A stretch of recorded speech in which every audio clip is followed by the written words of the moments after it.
নমস্কার বন্ধুরা, গৌতমের সাথে চ্যানেলে আপনাদের স্বাগত জানাই। চলে এসেছি আর একটি নতুন ব্লগ নিয়ে। বরাবর আমি তো আপনাদের সামনে ইতিহাস দেখানোর চেষ্টা করি, তাই আজকে ইতিহাস সন্ধানে আমরা চলে এসেছি এই রানীগঞ্জে। এই রানীগঞ্জের এই জায়গাটি আপনারা ঠিক বুঝতে পারছেন এই জায়গাটার নাম আপনারা সবাই জানেন, সবার পরিচিত বাদাম বাগানপুর।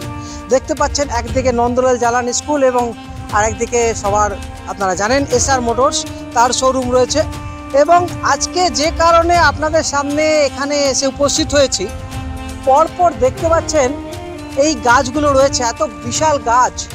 এই গাছগুলো আপনার কমসে কম আনুমানিক এই গাছ প্রায় 150 থেকে 200 বছরেরও বেশি পুরানো। আমরা এই গাছ দেখতে পাচ্ছেন, এই গাছ কি গাছ সেটা কি আপনারা জানেন? হ্যাঁ বন্ধুরা, এই গাছ হলো তেঁতুল গাছ। পর দেখুন প্রায় 15 থেকে 16টা তেঁতুল গাছ এইভাবে বিশাল একটা ছাউনি হয়ে দাঁড়িয়েছে রাস্তার মধ্যে। এবং অনেকে এখন এই গাছের মধ্যে গোবর ঘুঁটে দেওয়া হচ্ছে। কিন্তু যে কারণে এই তেঁতুল গাছ, মানে আগে তো ছিল বাদাম বাগান, বাদাম গাছ চাষ হতো এক সময়, সেটাও বহু বছর আগে। তারপরে বাদাম বাগানে তেঁতুল গাছ হলো কি করে? এবং পরপর এতগুলো সুন্দর সুন্দর বড় বড় বিশাল গাছ, যার বয়স আনুমানিক 150 থেকে 200 বছরের পুরানো। তো বন্ধুরা, এই ইতিহাস আপনাদের সামনে আজকে তুলে ধরবো। রোদ থেকে বাঁচানোর জন্য এখানে মানুষ আশ্রয় নেয়। তো আমরা এখানকার যারা স্থানীয় বাসিন্দারা রয়েছেন তাদের সঙ্গে আমরা একটুখানি কথা বলে নেব।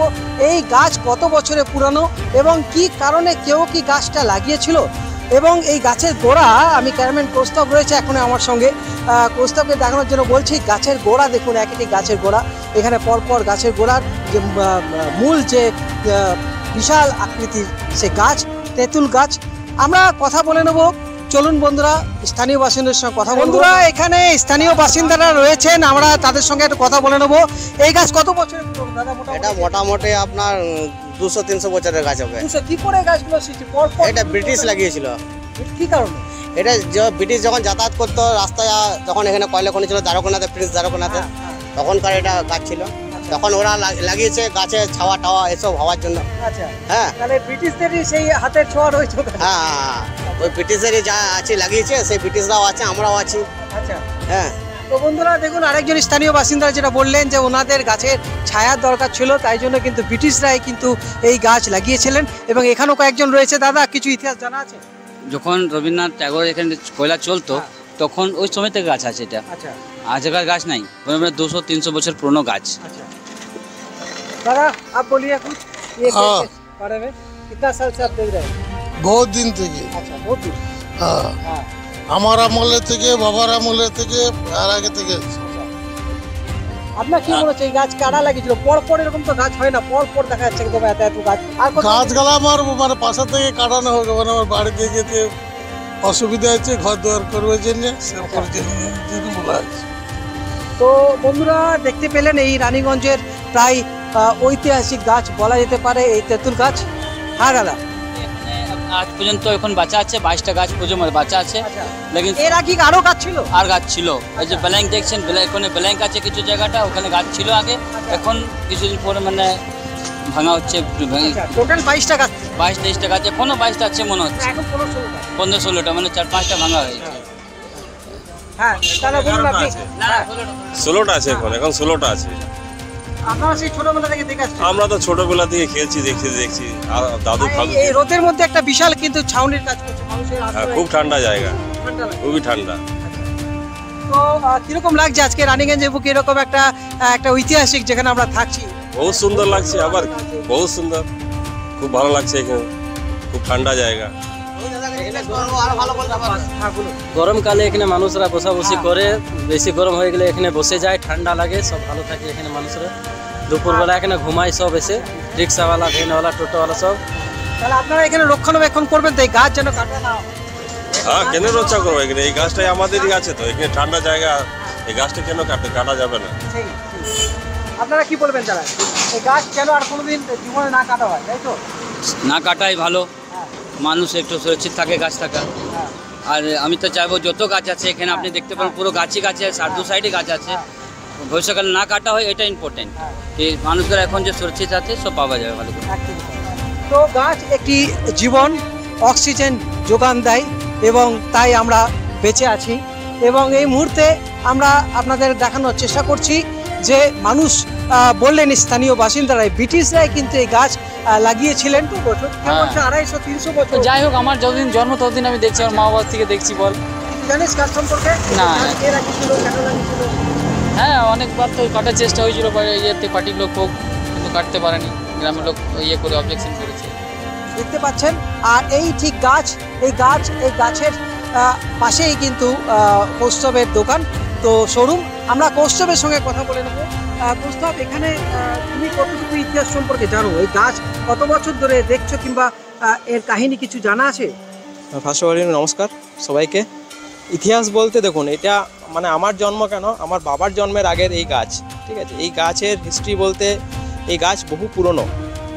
আর এই গাছ অ্যাকচুয়ালি কারা লাগিয়েছে কি না চাষ করেছে তা তো বলা খুব মুশকিল, কারণ এই গাছ মনে হয় সম্ভবত আপনি বীজ থেকে একটার পর একটা গাছ অলরেডি তৈরি হয়েছে। কারণ এই রকম লাইন দিয়ে গাছ কেউ লাগাবে না, ঠিক আছে। লাইন দিয়ে এরকম গাছ কেউ লাগায় না জেনারেলি। আর দ্বিতীয়ত হচ্ছে আপনার, এটা একটা গাছ হয়তো কেউ লাগিয়েছিল, ঠিক আছে, সেই গাছ থেকে বীজ পড়ে পড়ে অটোমেটিক একটার পর একটা সারি সারি গাছ হয়ে গেছে। কারণ জায়গা ছিল পাশাপাশি, কারণ সাইন্টিফিক্যালি সেটাই বলে, কারণ একটার পর একটা গ্যাপ দেখুন পরপর সেম সিরিয়াল ওয়াইজ। এটাই মানে ইন্ডিকেট করে যে গাছগুলো মানে মানুষে লাগায়নি, এগুলো প্রকৃতির সৃষ্টি, প্রকৃতি থেকে সৃষ্টি হয়েছে একটার পর একটা প্রকৃতির মানে অপরূপ সৌন্দর্য একটা দৃশ্য, এটাই আর কিছু না। আচ্ছা, আমরা জানি যে এখানে এই জায়গার নাম হচ্ছে বাদাম বাগান, তাই তো? তো বাদাম বাগান নাম কেন হলো একটু জানা আছে?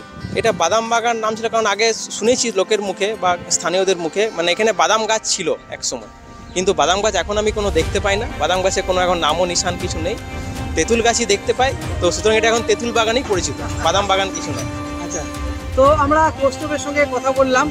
কৌস্তব যেটা বললো যে একটি গাছ হয়তো কেউ লাগিয়েছিল এই জায়গার মধ্যে, এবং সেই তেঁতুল গাছ থেকে তেঁতুল বীজ এই রাস্তায় পড়ে পড়ে পর এইভাবে কিন্তু প্রায় 15 থেকে 16টি তেঁতুল গাছ এখানে এই রাস্তার ওপরে ধারে কিন্তু হয়েছে। এবং আজ থেকে আনুমানিক বললাম যেটা 150 থেকে 200 বছরের এই পুরানো সেই ঐতিহাসিক গাছ বলা যেতে পারে।